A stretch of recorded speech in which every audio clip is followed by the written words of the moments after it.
Um, I don't know if you're familiar with like Microsoft Yeah. job descriptions. In their job description, especially for salespeople, they say you have to spend X% of your time doing this, X% of your time doing that.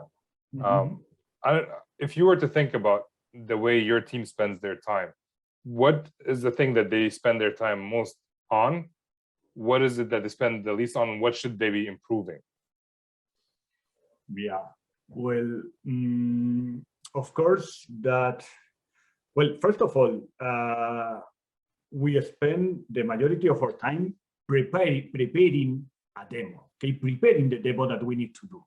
Because when you do a demo, you maybe spend 1 hour, 30 minutes, 1 hour and a half, but the preparation that you need to do maybe goes for 3-4 days. At least our platform still requires to do some extra steps. It's not like configuring 2 things. You need to do really real stuff. But so that's the number one for sure. Then, well, the next thing is, okay, as I am doing this for a specific client, can I do an extra step to be able to share that in the team? Yeah, so that's the idea, like an extra step, just a little bit more, so I can share that into the team.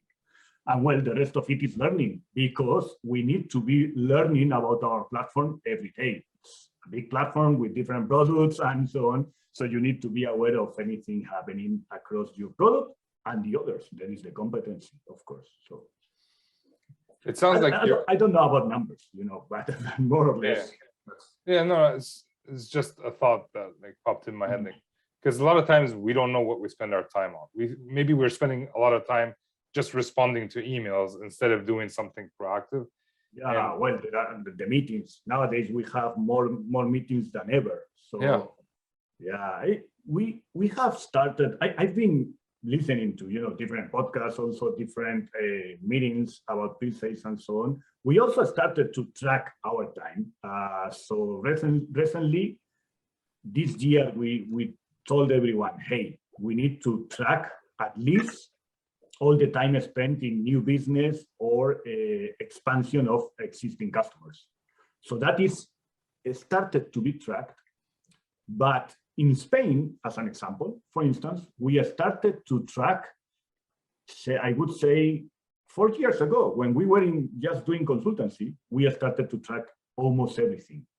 So with that, we collected good numbers, but even with that, we weren't tracking the meetings, or if I have a call like this one, or I have adapt, I don't know how to configure the product, I call a colleague, etc. That's not track, of course. But we saw that we were, like even trying to track everything, I mean, related to clients, we were tracking kind of 50-60% of our time, just 50, 60, 70 maximum. The rest of it was, meetings, internal things you are doing. Then I had a problem, maybe related to a demo, but well, it's a problem I had because I wasn't able to do something, or I was learning something. So, well, yeah, that was happening. Like, well, you lose time during the day. Not lose, you are not losing time, but you are doing things you need to do. Yeah. Well, sometimes we lose time during the day. Like if I work on Salesforce right now, it just takes forever to save something. Of course. So if you are searching for some documentation or some opportunity and you lose 10 minutes because you don't find it. Yeah, of course.